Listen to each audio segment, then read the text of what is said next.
Est-ce que notre système éducatif répond réellement aux besoins de nos enfants? Et donc, Scientia essaye un peu de répondre à cette problématique qui est d'éveiller la curiosité scientifique des enfants, de les éloigner des écrans et aussi d'essayer de créer un pont entre ce qu'on voit à l'école et ce qu'on est en train de vivre dans notre vie quotidienne. Et donc, finalement, Scientia ne prétend pas remplacer le système éducatif, mais elle vient consolider et réconforter le système éducatif pour un enfant bien épanoui dans sa tête, mais aussi dans son corps. À l'époque, quand j'ai créé Nager Nature, j'étais déjà spécialisée en fibres éco-responsables en tant que styliste depuis 1999. Et donc, c'est vraiment toutes ces passions-là qui m'ont amenée à créer Nager Nature. J'ai eu envie de réunir tout ce que je savais faire au sein d'une seule et même marque. Alors moi je pratique le sport de l'escalade depuis 2011, ça fait une bonne dizaine d'années. Et avec des amis en Tunisie, on s'était dit que c'était dommage de ne pas pouvoir développer ce sport en Tunisie, que ça ne soit pas connu le grand public et qu'on n'ait pas les moyens en Tunisie de pouvoir le pratiquer et de pouvoir développer ses compétences en escalade et pouvoir profiter des falaises tunisiennes comme bon grimpeur pourrait le faire à l'étranger. Tout a commencé durant ma période de grossesse.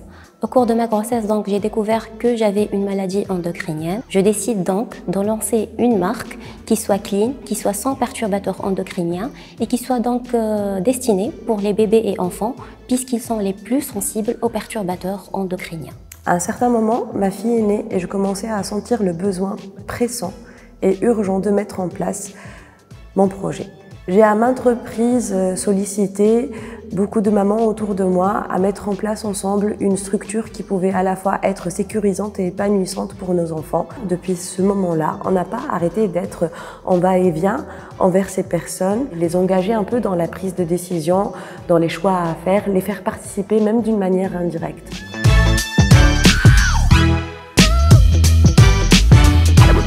Les premières réactions étaient hilarantes pour eux et un peu décevantes pour nous. On aurait bien aimé avoir plus de foi et d'encouragement. Tout le monde trouvait absurde, surtout mes proches, surtout que j'avais déjà un poste d'enseignante universitaire et donc on ne comprenait pas réellement le besoin que j'avais justement de me lancer encore une fois dans une aventure. J'ai pas eu beaucoup d'encouragement, mais je croyais tellement dans la cosmétique solide destinée pour les bébés et enfants que j'ai tenu bon.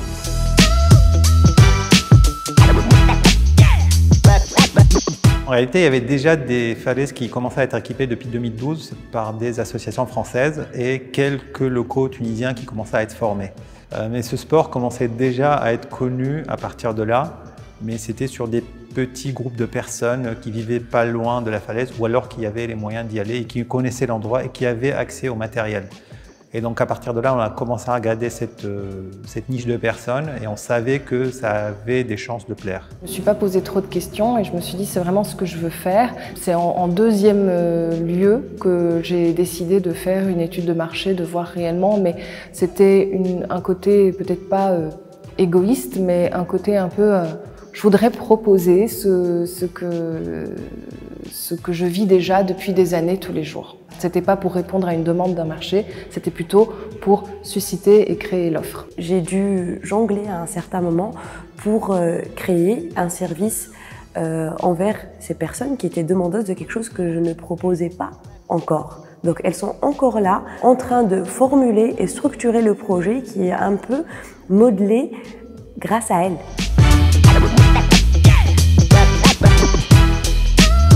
C'est d'abord les associés. C'est d'avoir un cofondateur avec lequel on peut discuter. On s'entraidait, on réfléchissait ensemble. Débattre, négocier et réfléchir à haute voix sur le fondement, le comment, du pourquoi du projet. Finalement, porter un projet tout seul, c'est un lourd fardeau. Et si le projet dépend de vous, vous ne pouvez plus prendre de vacances, vous ne pouvez plus vous absenter. Et le fait d'avoir des personnes autour de vous qui vous aident et qui portent le projet avec vous, ça aide à alléger cette pression et à alléger cet effort et faire en sorte que ça se passe mieux.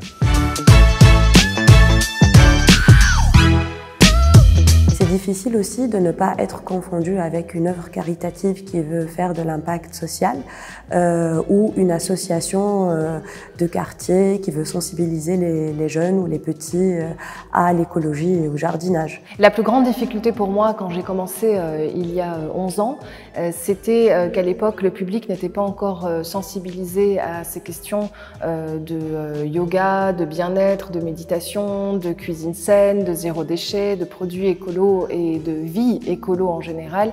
C'était vraiment pas du tout à la mode à l'époque. Donc tout ça a créé beaucoup de doutes, de questionnements, de est-ce que je suis prêt, est-ce que je ne suis pas prêt, est-ce que c'est assez mûr, est-ce que c'est le moment de lancer, est-ce que le public est prêt à écouter, à acheter, à payer pour un service pareil. Il y avait également les financiers et les investisseurs qui ne voyaient aucun avenir et qui me disaient clairement, et je suis très fière parce qu'aujourd'hui quand je les recroise, ils disent que j'étais visionnaire, donc c'est pas mal.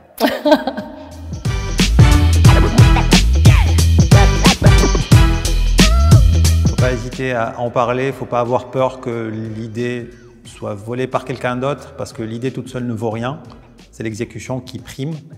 Et justement, l'idée d'en parler le plus possible, ça va te permettre d'avoir le maximum d'infos pour pouvoir l'exécuter dans les meilleures conditions. On n'est pas uniquement fait pour le métier qu'on a fait ou pour le curriculum qu'on a choisi et que finalement, passer du génie civil à la vie d'entrepreneur, ça pouvait marcher, donc ça peut marcher pour toute autre personne. C'est suivre son intuition, mais aussi de s'informer le plus possible et de s'entourer d'experts afin que son projet soit viable. Si personne ne veut vous suivre, mais que vous croyez vraiment et vous vous dites que vous pouvez changer les choses, eh bien peu importe le temps que ça va vous prendre.